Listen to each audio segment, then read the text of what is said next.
Dans le monde entier, des personnes sont contraintes de quitter leur patrie par millions. Jamais dans l'histoire de l'humanité, autant de personnes ont dû fuir en raison de guerres, de violences et de persécutions qu'aujourd'hui.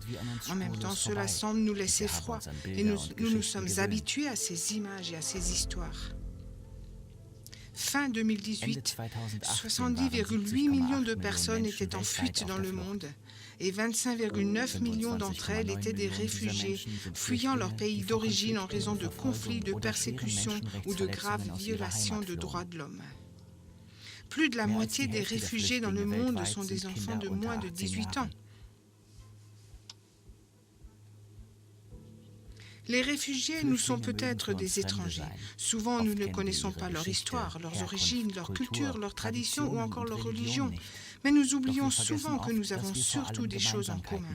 Nous sommes tous des êtres humains dignes. Nous avons tous des passions, des désirs et des rêves. Nous aspirons tous à un foyer, à une appartenance au peuple et au pays dans lequel nous vivons. Et parfois, chacun se sent étranger d'une manière ou d'une autre. Clinton. De réfugiés adolescents à encadrant pour requérants d'asile. 5 années de prison pour raison de blasphème.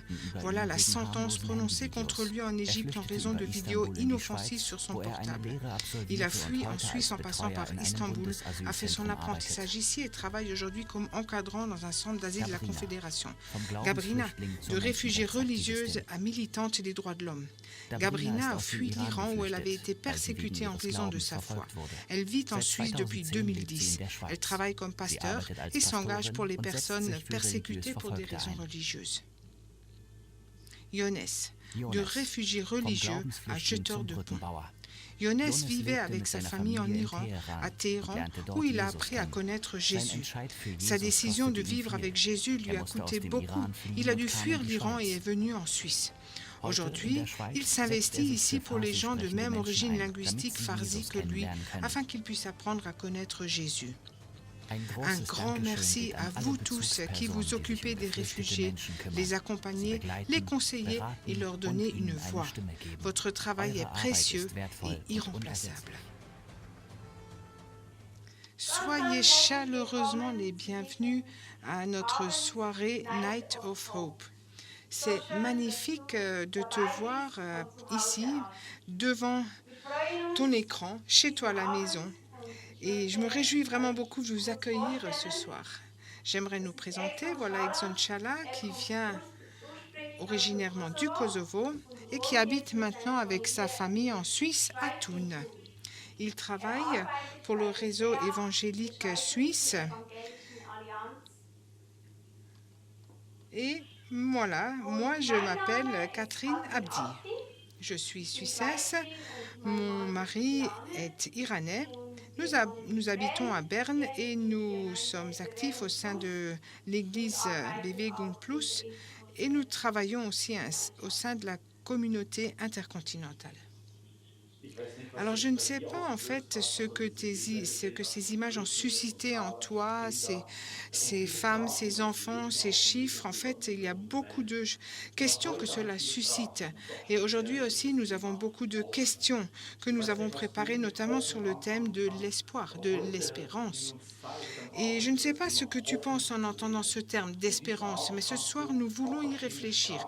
Et tu as la possibilité d'écouter différentes langues aujourd'hui, en arabe, en français, en anglais et en allemand, évidemment l'original, et en farsi aussi. Tu peux cliquer sur le lien correspondant sur YouTube et tu peux réfléchir avec nous à cette question de savoir où reste l'espoir aujourd'hui.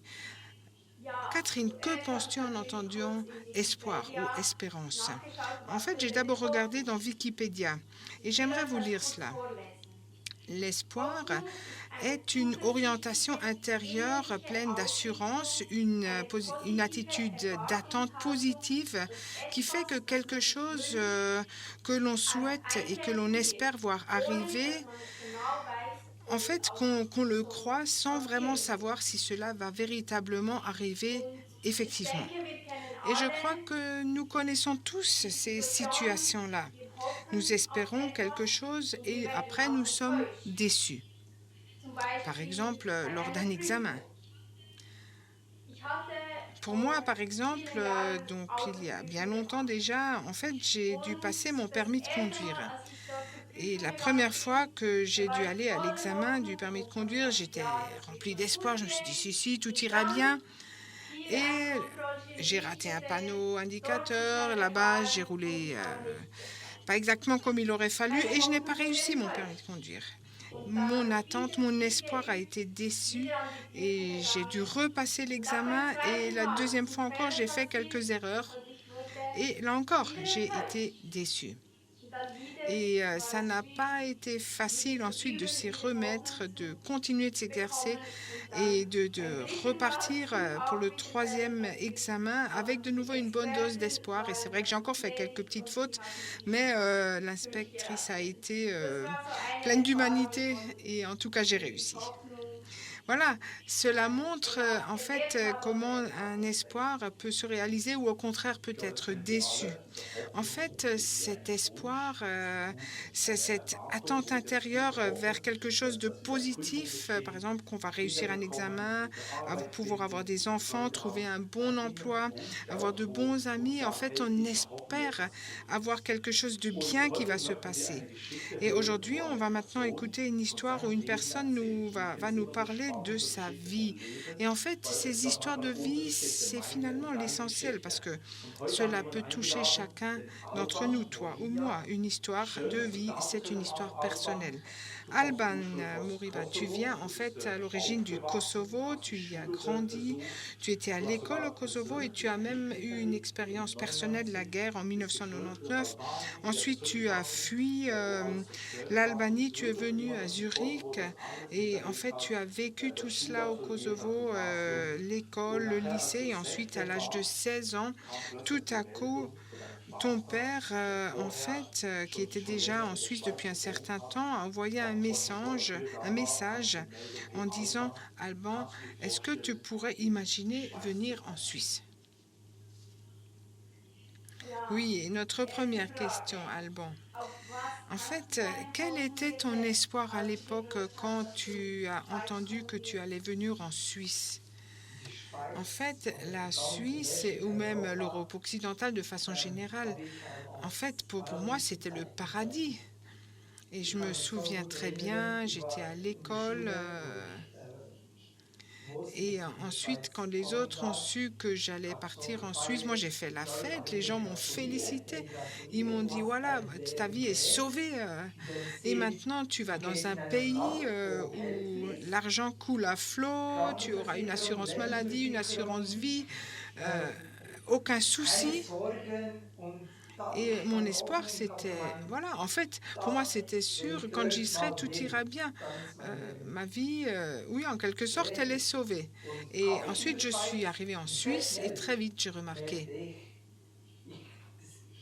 En fait, j'ai été déçue dans mon attente. J'avais tant d'attentes vis-à-vis de la Suisse et j'ai été tellement déçue parce que les choses n'étaient pas telles que je me les étais imaginées. Et en fait, dans ce vide intérieur et dans cette recherche de l'amour et de l'espoir, d'une espérance aussi, en fait, j'ai essayé de remplir ma vie avec différentes dépendances. Et en fait, ces dépendances m'ont conduit dans une crise intérieure.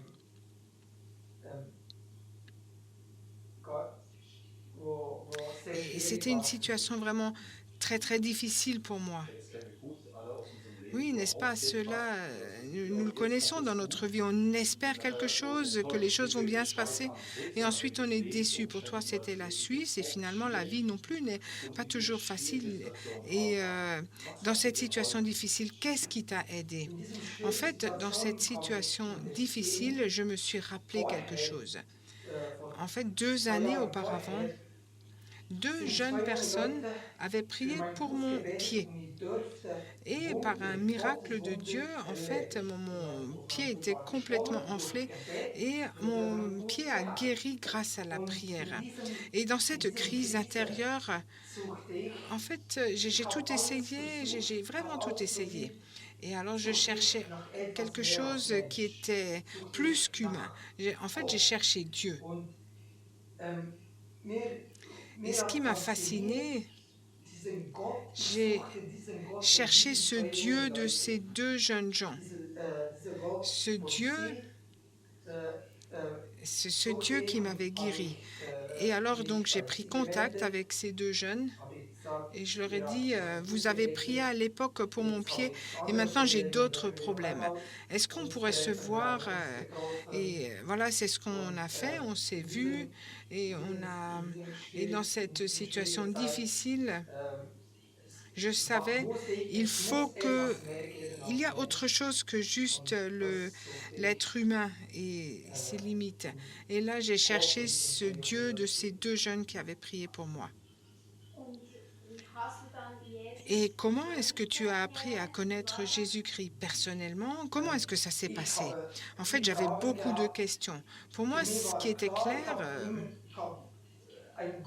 je savais qu'il y avait un Dieu, mais j'avais des questions en fait sur ce Jésus-Christ. Sur ce Jésus-Christ. Pourquoi Jésus-Christ? Et ces jeunes, ces amis m'ont invité, ils m'ont invité à venir chez eux et à manger. Ils m'ont pris au sérieux malgré toutes mes difficultés. Et c'est avec eux, j'ai commencé à lire la Bible avec eux et en fait, dans cette recherche d'un espoir, la question pour moi, c'était encore, mais pourquoi est-ce que Jésus-Christ est important? Et en lisant la Bible, j'ai appris à connaître que Dieu est saint et que Dieu ne peut pas être en relation avec le péché. Et là, j'ai compris que Dieu, en fait, c'est vraiment abaissé. Il est devenu un homme, un être humain en Jésus et il est mort pour moi, pour mes péchés, pour mes erreurs, en fait, pour tout ce que j'ai vécu. Il est mort à la croix. Et en fait, c'est ce que j'ai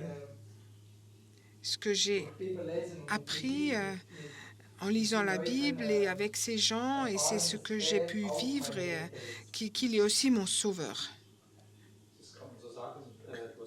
Donc tu dis que tu as commencé à lire la Bible, que tu étais en route avec des chrétiens, et c'est comme ça que tu as appris à connaître Jésus. Et cette espérance, en fait, tu as vu non pas seulement ce que tu avais et ce dans quoi tu vivais, le matérialisme aussi, mais tu as appris à connaître Jésus comme ton espérance. Et c'est impressionnant et c'est quelque chose qui reste entièrement d'actualité aujourd'hui en Suisse. Maintenant, tu habites en Suisse, tu as commencé une formation en Suisse et tu travailles maintenant ici avec ta famille, tu vis en Suisse. Tu as beaucoup de contacts en Suisse et aussi beaucoup de contacts encore avec des compatriotes du Kosovo. Alors, dans toutes ces relations et Jésus, comment est-ce que tu arrives à vivre tout cela, ce mélange de cultures? Tu es en Suisse, tu es aussi étranger, tu vis ici et là, tu es chrétien. Comment est-ce que ça se passe?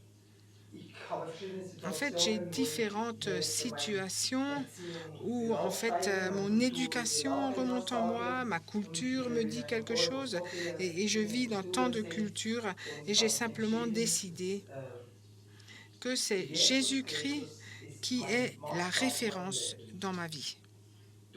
Il est ma référence, et en lisant la Bible, par sa parole, je fais l'expérience de sa fidélité, et je vois toujours aussi le prochain pas que je dois faire. J'apprécie beaucoup ma culture kosovare, mais j'apprécie aussi beaucoup la culture suisse, mon autre culture, mais je me concentre sur la culture de Jésus-Christ. Et c'est cela ma référence personnelle pour moi et pour ma famille, et c'est cette référence-là que je veux avoir et que je veux développer. Et toi aussi, si tu es dans une telle situation où tu n'as pas d'espoir, ou une situation où tu cherches autre chose, où tu veux trouver plus, alors je t'invite aussi à te concentrer sur Jésus-Christ, sur lui qui est mort à la croix pour toi. Et je crois de tout mon cœur que chacun, chacune qui va se concentrer sur Jésus-Christ, qui va rechercher Jésus-Christ et se focaliser sur lui, je crois qu'il le prend au sérieux et qu'il va le conduire dans cette bonne voie. Merci beaucoup. Effectivement, cette histoire que tu viens de nous raconter, c'est aussi notre histoire. C'est peut-être parfois c'est un peu moins spectaculaire, mais nous avons tous nos désirs, aussi notre fatalité, et aussi on est dans notre travail, dans tout ce que nous faisons, et soudain on se retrouve dans un trou, les choses bougent, et alors, comme toi, tu as trouvé Jésus dans ce trou, dans ce creux de la vague, et pour nous aussi, Jésus, c'est notre espérance. Il est la personne qui est là pour nous. Merci beaucoup, Alban, de nous avoir partagé ton histoire. Oui, merci beaucoup, Alban, de nous avoir parlé de tout cela avec tant d'ouverture, d'honnêteté. Et maintenant, nous aurons un bref 30 ans de musique. Nous allons entendre un chant et nous avons aujourd'hui donc une rencontre multiculturelle et cela signifie que en fait ce prochain chant qui sera en bernois, en dialecte bernois, vous n'allez peut-être pas tout comprendre, mais je vous invite vraiment à vous ouvrir à cela, fermer les yeux, à vous concentrer sur la musique, à vous laisser emporter par ce chant et à vous ouvrir à notre Dieu. Ce Dieu qui a si bien agi dans la vie d'Alban et qui veut apporter cette espérance, cet espoir pour nous aujourd'hui dans chacun et chacune dans notre vie et que nous puissions vraiment nous ouvrir et lui exprimer aussi toute notre reconnaissance.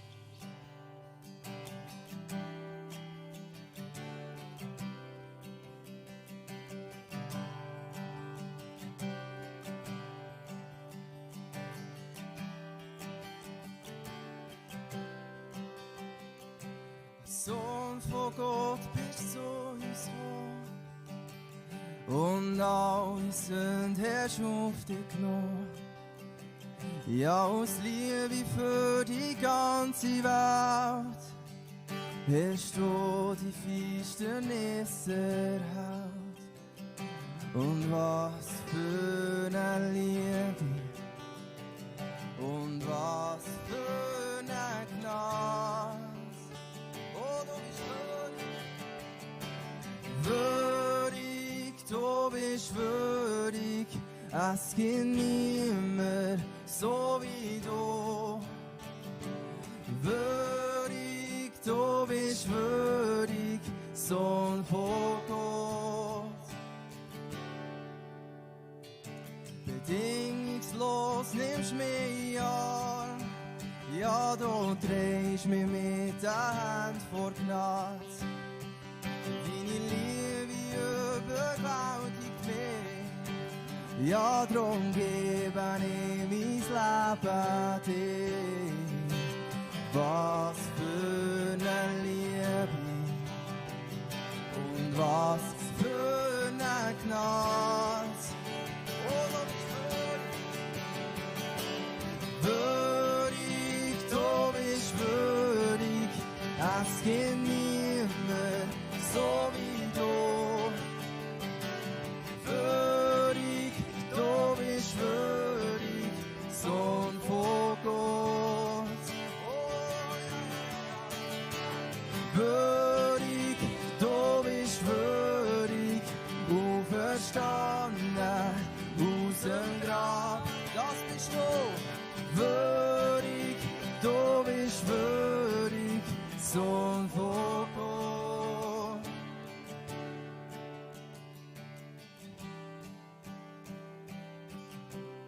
Oh, du hast es vollbracht. Der Weg ist frei. Ja.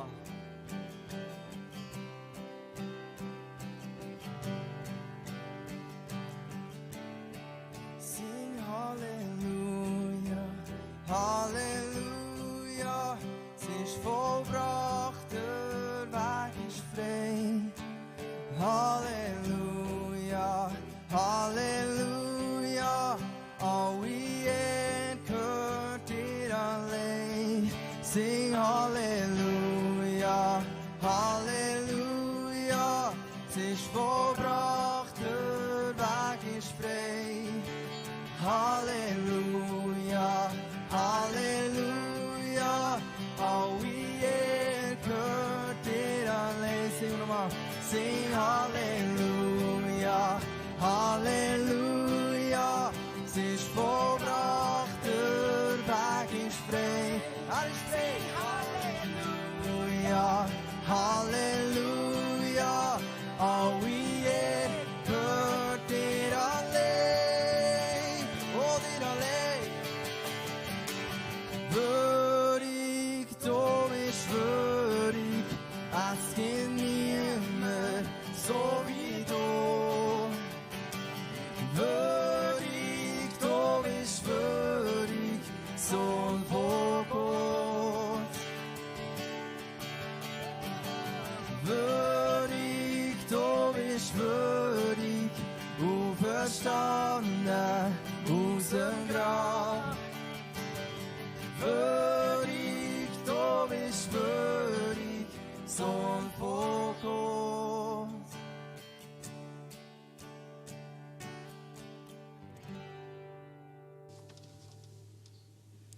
Oui, les chants nous aident toujours à nous tourner vers Dieu, à nous rappeler qu'il y a autre chose, à nous rappeler qu'il y a un Dieu qui est vivant, un Dieu qui est là pour toutes les personnes de toutes les nations, peu importe d'où tu viens, un Dieu que tu peux apprendre à connaître personnellement.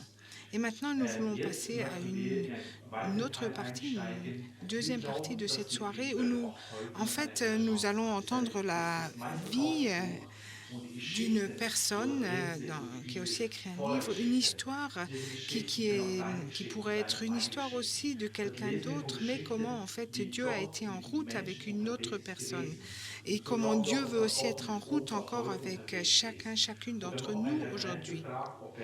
Et sur ce thème, Yassir Eric, qui vient originairement du Soudan, va nous parler de ce thème, mais où reste l'espoir? Et nous allons l'écouter avec beaucoup de plaisir. Je suis sûre aussi pour toi quand il va nous parler de la Bible. Et je t'invite à ouvrir ton cœur et à écouter ce que Dieu veut nous dire sur la Bible. Bonjour, je vous salue aujourd'hui depuis l'Allemagne. Ce soir, je me réjouis de passer ce temps avec vous, aussi durant ce temps difficile. À l'origine, on a planifié une rencontre face à face où nous pouvons nous voir et de vous saluer à cette occasion. Mais c'est ainsi aujourd'hui, je me réjouis quand même que nous puissions être connectés en ligne ce soir. Mon sujet ce soir est au sujet de l'espérance. Je vais dire, mais où trouver l'espérance? Sur quoi est-ce que je pose mon espérance? Sur toi, est-ce que toi, tu bases ton espérance durant ce temps tellement difficile, durant ce temps où nous cherchons des réponses, où nous tombons dans une désorientation profonde, plusieurs parmi nous? Sur quoi est-ce que je peux baser mon espérance? Sur moi-même, sur le système, sur le contact ou comment les gens me traitent? Sur quoi est-ce que je base mon espérance? Et très important, qu'est-ce qui me donne de l'espérance? Qu'est-ce qui me soutient durant ce temps difficile? Mon nom, c'est Yassir Eric. Comme mentionné, je viens du Soudan. J'ai grandi dans une famille très islamique. Et durant ce temps, je n'avais pas d'espérance. Bien que j'ai été très religieux, j'ai cherché Dieu, mais je ne l'ai pas trouvé. J'ai essayé d'obtenir de l'espérance à travers de bonnes œuvres, mais je n'ai pas toujours réussi.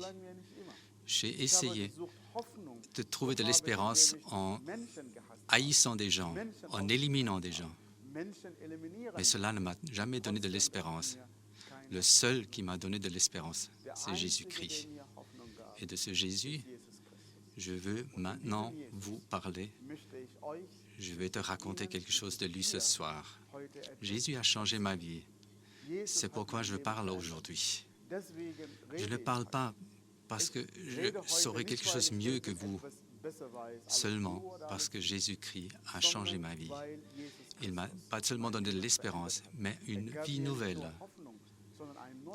Et cette vie nouvelle continuera après la mort. La vie éternelle commence déjà maintenant. C'est pourquoi c'est une vie éternelle. C'est pourquoi je veux parler avec vous au sujet de ce Jésus ce soir. Et je vais parler de deux histoires. Jésus était un être humain réel qui a vécu sur cette terre, mais il était aussi Dieu. Il a vécu et il a agi sur cette terre. Il a visité des gens et il était en contact avec des gens. Et c'est ce qui me fascine avec Jésus-Christ. Je suis Jésus parce qu'il est Dieu sur cette terre. Dieu a quitté son trône. Il est venu dans ce temps et cet espace pour que toi et moi, nous puissions trouver de l'espérance, pour que toi et moi, nous puissions continuer à vivre, pour que toi et moi, nous puissions être réconciliés avec Dieu et avec nous-mêmes. Et cela est aussi vrai pour vous. Cela est vrai pour votre famille. C'est pourquoi je veux raconter deux histoires ce soir. Jésus a rencontré des gens qui étaient dans une situation totalement différente, mais les deux situations étaient marquées par un grand manque d'espérance. Dans un temps très, très difficile. La première personne vient de l'Évangile de Marc, chapitre 10, un homme aveugle. Jésus est venu à Jéricho, de cette ville abandonnée dans le désert où il n'y avait pas de vie, où il y avait peu d'eau, très très chaude. Jésus est venu dans cette situation à Jéricho et il a visité quelqu'un dans cette ville. Jésus veut venir chez toi aujourd'hui. Il veut venir dans ton Jéricho aujourd'hui. Peut-être tu vis aujourd'hui en Suisse ou dans un autre pays et tout se passe bien, mais tu vis quand même dans un Jéricho, dans un abandon. Tu te sens seul, bien qu'il y ait beaucoup de gens autour de toi. Tu te sens seul, même si tu as beaucoup d'amis. Tu te sens pauvre, même si tu as beaucoup d'argent et beaucoup de relations. Dans quel Jéricho est-ce que tu vis aujourd'hui? Abandonné, loin de Dieu, loin de toi-même. Et Jésus veut venir dans ton Jéricho. Jésus veut venir dans ta famille. Jésus veut venir dans ton cœur. Jésus veut venir dans ta vie. Il veut changer ta situation. La Bible dit, il est venu à Jéricho avec ses disciples et beaucoup de gens qui l'ont accompagné. Beaucoup étaient en route avec lui, une foule. Mais là, dans cette ville, la Bible dit, dans cette ville, un homme aveugle était assis au bord de la route. Bartimée, fils de Timée, il avait un grand problème. Il était aveugle. Et le second problème, il était mendiant. Il ne pouvait pas voir la nature, aveugle, il ne pouvait pas prendre soin de lui-même. Il ne pouvait pas bouger seul. Ce n'est pas cécité, cet aveuglement dont la Bible parle, mais la Bible parle d'un aveuglement spirituel. Nous voyons, nous bougeons, nous faisons beaucoup de choses, mais quand même, intérieurement, nous sommes aveugles. Nous ne pouvons pas voir Dieu. Nous ne savons pas ce qui nous donne de l'espérance. Nous sommes dans la peur parce que nous ne savons pas ce que demain nous amène. Quel aveuglement est-ce que tu vis dans ta vie? Cet aveuglement peut aussi être de la religion. Mon fanatisme, c'était mon aveuglement personnel. J'ai haï des gens et je pensais que je faisais quelque chose de bon pour Dieu. Mais c'est un aveuglement spirituel. Et cet aveuglement spirituel, c'est seul Jésus qui peut le guérir dans ta vie, dans votre vie et dans ma vie. La deuxième chose, avec cet homme, il était assis au bord de la ville et il mendiait. Peut-être aujourd'hui tu es migrant et tu es assis au bord de cette société. Tu as besoin d'aide sociale, tu as besoin d'aide d'autres personnes, tu ne peux pas bouger beaucoup, peut-être tu n'as pas de permis de séjour et tu dois rester dans le canton où tu es. Tu ne peux pas évoluer plus loin et tu mendies. Et tes yeux sont seulement fixés sur les gens qui t'aident jour après jour. Et tu dépends de leur miséricorde et tu attends à ce qu'ils te le donnent. Aujourd'hui, cette situation dans ta vie peut changer. Parce que dans ma vie aussi, cette situation a changé en 1990. Jésus t'appelle. Et Jésus ne voudrait pas que tu restes assis au bord de cette société et que tu mendies et que tu sois dépendant des personnes. Mais je prie que Dieu ouvre tes yeux. Et il souhaite ouvrir tes yeux pour que tu le voies, pour que tu voies celui qui peut t'aider, qui peut te donner de l'espérance, qui t'aime énormément et qui te cherche, qui t'a accompagné durant tout ce voyage. Jusque-là, peut-être tu serais mort autrement, 1000 fois, noyé dans la Méditerranée, ou le passeur qui t'a amené en Suisse. Peut-être tu étais dans beaucoup de problèmes au bord de cette société, mais Jésus vient dans cette ville. Jésus vient auprès de toi. Jésus vient auprès de moi. Et Jésus est venu dans ce monde. Il n'y a pas une seule situation que Jésus ne pourrait pas changer. Il veut venir dans ta vie. Il veut aussi venir dans ma vie. Cet aveugle était assis au bord de la route et il mendiait. Et un jour, quelque chose de grave se passe dans sa vie. Cet homme aveugle ne pouvait pas voir. Il ne pouvait pas bouger seul, mais il pouvait écouter très bien.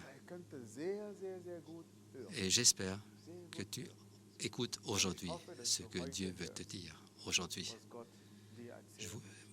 J'espère que vous entendez aujourd'hui ce que Dieu veut vous dire. Vous avez entendu beaucoup de nouvelles durant ces dernières années, durant ces dernières journées. Corona, Covid, la mort, vous avez peut-être peur de beaucoup de choses, ou beaucoup de choses qui vous ont mis en peur. Et aujourd'hui, je prie que tu puisses entendre un autre message, un message d'espérance, un message qui te donne un soutien, qui te donne une bonne nouvelle, que Jésus est mort pour toi, que Dieu t'aime énormément. Cela est le message que nous entendons aujourd'hui. Aujourd'hui, jour après jour, nous nous réveillons avec de nouvelles règles, confinement, et nous ne savons pas ce que demain nous amène. Les gens qui placent leur confiance sur cette société, sur les relations de son entourage, ils sont très pauvres aujourd'hui. Mais les gens qui comptent sur Dieu, qui espèrent en lui, qui espèrent en Jésus, qui écoutent Jésus, qui écoutent Dieu, leur vie est changée. Je vais te demander aujourd'hui, qu'est-ce que tu entends quand tu te réveilles demain? Les nouvelles qui te rendent triste, les nouvelles au sujet de l'asile ou de l'économie ou de la santé. Quelles nouvelles est-ce que tu entends? Cet aveugle, il a entendu. Il a entendu que les gens autour de lui en marche et il a réalisé, ce jour, il y a quelque chose de spécial qui se passe. Je ne peux pas voir, je ne peux pas bouger seul, mais quelque chose est différent aujourd'hui. Mais qu'est-ce qui est différent aujourd'hui? Et il a demandé, qu'est-ce qui se passe? Dieu a parlé très souvent à vous. Dieu vous a béni avec beaucoup de choses. Et nous vivons ici en Europe, quand nous regardons autour de nous, la sécurité, la liberté, cette prospérité que nous avons. Et nous demandons rarement, Dieu, mais qu'est-ce qui se passe? Nous demandons à des gens, mais qu'est-ce qui se passe avec Corona? Qu'est-ce qui se passe avec l'avenir? Nous demandons à des gens, qu'est-ce qui se passe avec ma requête d'asile? Qu'est-ce qui se passe avec mon statut? Mais aujourd'hui, tu devrais poser la question directement à Dieu. Jésus, tu m'amènes à cette conférence en ligne même. Qu'est-ce que tu veux me dire? Et ouvre ton cœur et demande à Jésus une question sincère. Il ne veut plus jouer de la religion. Qu'est-ce qui se passe? Pourquoi est-ce que ma vie est tellement perturbée? Pourquoi est-ce que je vis dans la peur? Pourquoi est-ce que je ne peux pas dormir durant la nuit? Pourquoi tant de choses du passé remontent et me perturbent? Qu'est-ce qui se passe dans ma vie? Pourquoi est-ce que mon âme en moi manque de tranquillité? Pourquoi est-ce que je suis si misérable? Pourquoi est-ce que je porte ce sentiment de culpabilité depuis des années?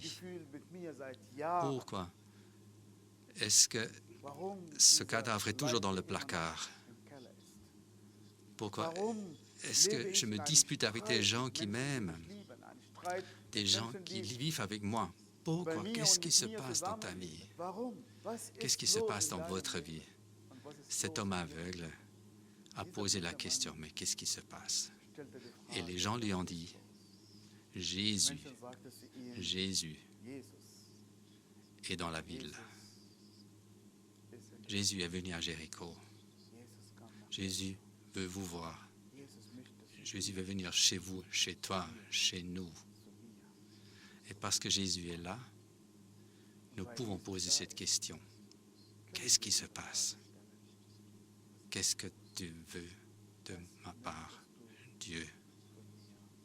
Les gens lui ont dit, tu es aveugle, tu n'es pas important, tu es seulement un étranger, tu ne connais pas la culture, tu vis au bord de la société, tu es sans signification. Mais cet homme n'a pas capitulé. Il n'a pas accepté son destin. « Oh non, je ne peux plus, je suis au bout. Je n'ai plus d'espérance. » Non. Il a appelé, il a crié, « Fils de David, Jésus, fils de David, aie pitié de moi, aie pitié de ma vie, aie pitié de mes problèmes, aie pitié du péché qui est en moi, aie pitié des relations cassées dont je suis coupable et responsable moi-même. Et maintenant, arrêtez-vous et dites à Dieu, aie pitié de moi. » Je ne parle pas de religion ici. Je ne vous demande pas de quelle église vous venez. Je ne demande pas si tu es musulman ou chrétien ou bouddhiste ou athée. Ce n'est pas la religion. Ce n'est pas une idéologie quelconque. On parle d'une relation directe, personnelle avec Jésus. Seigneur, aie pitié de ma vie. Je suis si profondément enfoncé, je ne peux plus. Je suis au bout par rapport à ma santé. Je suis au bout émotionnellement. Je suis au bout émotionnellement. Je suis au bout socialement. Et je suis au bout et je n'ai plus d'espérance. Seigneur, aie pitié de moi. Crie vers lui. Comme Bartimée, cet homme aveugle a crié, aie pitié de moi. Seigneur Jésus. Et à ce moment, quelque chose s'est passé parce qu'il a crié, parce qu'il était dans le besoin, parce qu'il était manqué d'espoir. Vous savez ce qui s'est passé? La Bible dit, Jésus s'est arrêté. Vous savez pourquoi? Parce que cet aveugle a crié. Et quand vous criez aujourd'hui vers Jésus, si toi, tu cries vers Jésus aujourd'hui, Jésus s'arrête auprès de toi. Il veut parler avec toi au même niveau. Il a dit aux gens, appelez-le, appelez cet aveugle. Et la foule, on dit à l'aveugle, tu peux avoir de l'espérance. Parce que tu es pauvre? Non. Parce que tu es riche? Non. Parce que tu es religieux? Non. Parce que tu es quelqu'un de formidable? Non. Tu peux avoir de l'espérance. Pourquoi? Parce que Jésus-Christ t'appelle. C'est pourquoi ils ont dit, lève-toi, Jésus t'appelle. Viens vers lui. Lève-toi. Tu peux avoir de l'espérance. Et puis la Bible dit, cet homme a laissé tomber son manteau Il a couru vers Jésus. Tu dois déposer quelque chose pour venir devant Jésus. Tu dois abandonner quelque chose pour arriver auprès de Jésus. Il y a des choses qui t'empêchent de voir Jésus. Tu peux avoir la religion, ça pouvait être des habitudes, le péché dans lequel tu vis, toi ou moi, ça peut être des éléments de notre environnement, mais dépose cela et va vers Jésus pour que tu puisses avoir de l'espérance. Cet homme est venu à Jésus et Jésus lui a posé une seule question. Il n'a pas demandé à quel point est-ce que tu es religieux. Est-ce que tu viens au culte? Est-ce que tu connais la Bible? Est-ce que tu as grandi dans une famille chrétienne ou dans une famille islamique? Il a juste posé une question. Qu'est-ce que je dois faire pour toi? Jésus te pose la même question. Et cet homme aveugle a dit, je veux voir. Seigneur, je veux voir. Et j'espère que ce sera ta prière. C'était ma prière en 1990. Et Jésus a ouvert mes yeux et m'a donné une nouvelle espérance. Et puis Jésus a dit, va, ta foi t'a guéri. Et il a reçu de l'espérance parce que Jésus est en ville. Qu'est-ce que je dois faire pour toi? La deuxième image que je veux contempler avec vous vient de l'Évangile de Jean, chapitre 21. Jésus a été crucifié. Il a disparu. Les disciples de Jésus ont perdu l'espérance. Ils ont dit, mais nous ne savons pas ce qui est arrivé à ce Jésus. Notre espérance est partie. Nous avons pensé qu'il reste avec nous, mais où est-il maintenant? Mais Jean 21, verset 4. Simon-Pierre a dit, je vais pécher. Je vais retourner dans mon ancien métier, faire ce que je peux faire. Et les autres disent, oui, nous venons avec toi. Ils sont tous partis et ils sont tournés dos à Jésus. Et la Bible dit, ils ont commencé à faire la pêche. Et durant cette nuit, ils n'ont rien pris. Rien du tout. Plus d'espérance, plus de travail, pas de poisson. Ils sont rentrés à la maison. Ils n'ont rien, absolument rien. Leur espérance est partie complètement. Peut-être tu es cet homme aveugle qui mendie au bord de la route, ou ces disciples de Jésus qui ont perdu Jésus, ce Jésus qui est mort. Bon, il est ressuscité, mais ils ne l'ont pas vu. Ils ne l'ont pas vu. Et ils jouent à la religion. Ils jouent des bonnes œuvres.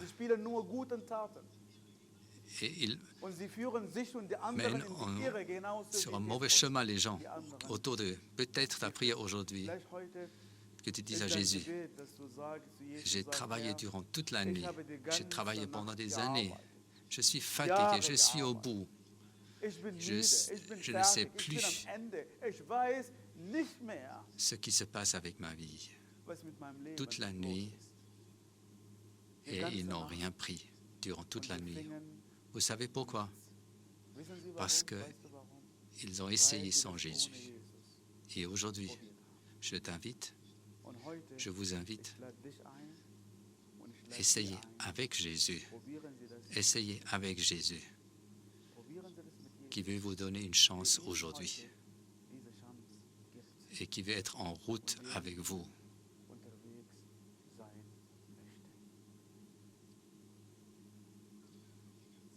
Toute la nuit,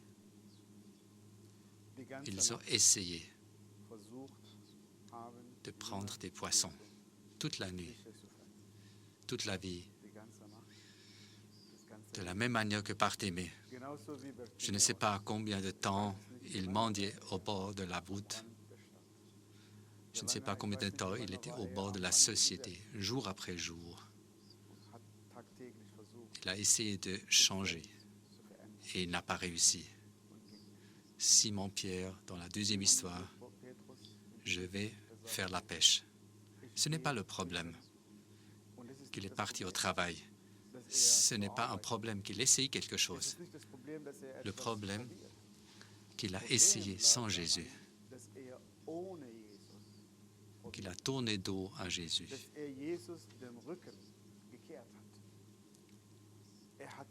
Il a remplacé Jésus dans sa vie avec quelque chose, avec la faisabilité, l'intelligence, la beauté, ou toutes les possibilités que cette société nous offre.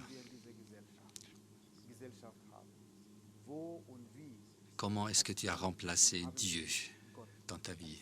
Les disciples ont dit, bon, nous partons sans lui, nous n'avons plus besoin de lui. C'est pourquoi on dit ici, ils ont essayé durant toute la nuit et ils n'ont rien pris. Peut-être tu essayes depuis toute ta vie de te changer.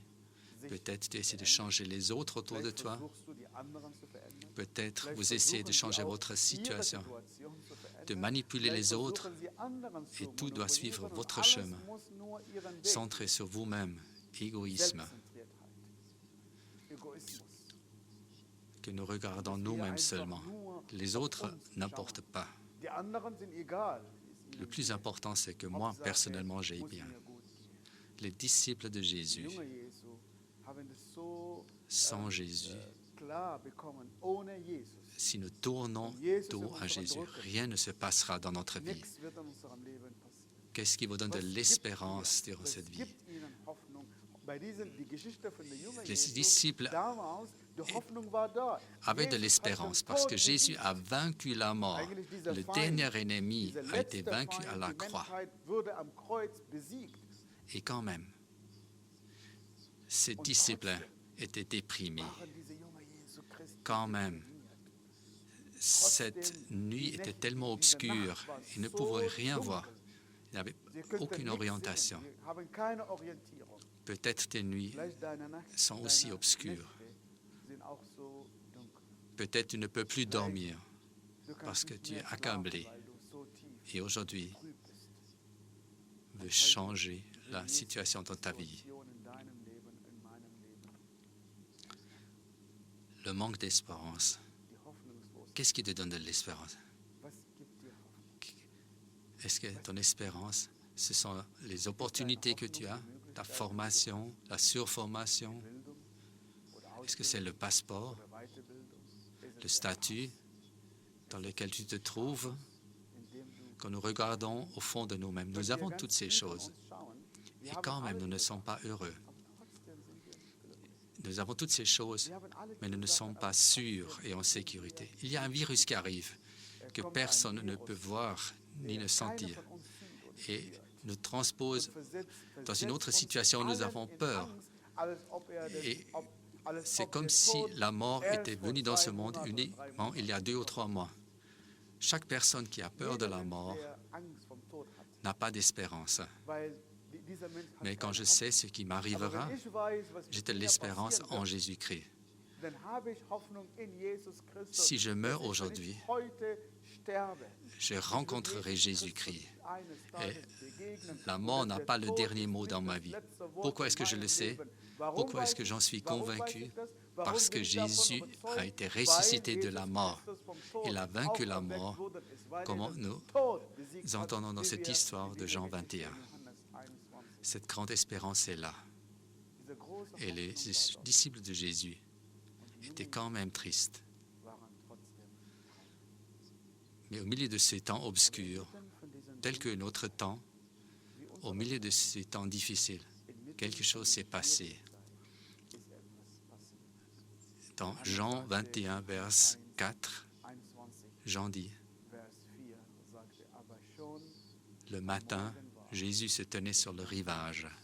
La nuit était longue, l'obscurité était profonde, la maladie nous a tenus au milieu de cette situation. Jésus est arrivé. Il se tenait là. Il avait parlé avec Bartimée. Il a parlé avec moi-même en 1990. Il a changé ma vie. Je veux te donner un bon message aujourd'hui, une bonne nouvelle, malgré ta situation, indépendamment où tu es, si tu as des papiers ou si tu n'en as pas, si tu es malade ou en bonne santé, si tu es riche ou pauvre, une chose dont nous avons tous besoin, ce Jésus qui se tient au rivage le matin. Et ce Jésus est l'espérance. L'espérance, ce n'est pas un savoir, ce n'est pas de l'argent. Espérance pour moi, c'est Jésus-Christ qui est mort à la croix pour toi, pour moi. Il a dit, Dieu l'a aimé en Jésus-Christ ce monde. Dieu a donné son Fils unique, Jésus-Christ. Il l'a envoyé pour que nous ayons de l'espérance. Jésus se tient au rivage. Mais la tragédie de cette situation n'est pas que l'espérance ne soit pas là, que Jésus ne soit pas là. Le grand problème, mais les disciples de Jésus ne savaient pas que c'était Jésus. Et cela est le problème. Dieu a fait beaucoup de choses dans votre vie, dans ta vie. Tu peux regarder en arrière comment Jésus t'a accompagné jusque-là et tu devrais être reconnaissant envers lui. Et aujourd'hui, nous voulons dire, de la même manière que Bartimée qui s'est levé et venu à Jésus, de la même manière que Jésus s'est tenu au rivage le matin, de la même manière que Jésus a donné de l'espérance à Bartimée, de la même manière que Pierre a reçu de l'espérance au milieu de la situation. Aujourd'hui, je vous invite de faire connaissance de ce Jésus. La Bible dit que Jésus dit, je me tiens devant la porte et je frappe. La porte de la vie et cette histoire qu'il se tient là. Il a dit, chacun qui croit en lui aura une vie éternelle. Et nous pouvons nous chanter ce chant avec lui. En Christ, il y a tout mon soutien, il est ma lumière, mon salut, mon chant, la pierre angulaire, le rocher, le soutien solide durant la tempête. C'est cela que Jésus veut faire dans ta vie. C'est pourquoi je vous invite ce soir. Je t'invite aujourd'hui. Si tu n'as jamais connu Jésus, aujourd'hui tu lui dis, Seigneur, je suis là. Je ne veux plus mendier pour la pitié. Je ne veux pas errer comme ça dans ma vie. Je ne veux pas tourner dos à toi. Mais je te remercie, Jésus, que tu te tiens au rivage de ma vie. Je te remercie parce que tu es devant la porte de mon cœur. Et j'ouvre mon cœur pour toi. Et je t'invite à cette prière. Et vous pouvez prier cette prière avec moi. Tu peux dire, Seigneur Jésus, je te remercie parce que tu m'aimes énormément. Je te remercie parce que tu es mort à la croix pour moi. Je viens aujourd'hui et j'ouvre ma vie, j'ouvre mon cœur pour toi. Je t'invite dans mon cœur, dans ma vie, pour que tu me communiques de l'espérance, une espérance qui peut me porter au-delà de la mort. Je confesse mes péchés, je confesse mes erreurs et mes manquements et tout ce que j'ai essayé, mais j'ai fait échec. Mais aujourd'hui, je viens au nom de Jésus-Christ. Amen. Si tu as fait cette prière avec moi, tu peux être sûr que Jésus est dans ta vie, qu'il est entré dans ta vie. Et si tu as prié de tout cœur, tu peux être sûr, si quelque chose t'arrive, ta vie est en Jésus-Christ. Il est caché en Jésus-Christ. Prends contact avec quelqu'un qui est auprès de toi ou avec cette équipe qui a organisé ce programme et prie. Continue à prier avec les gens.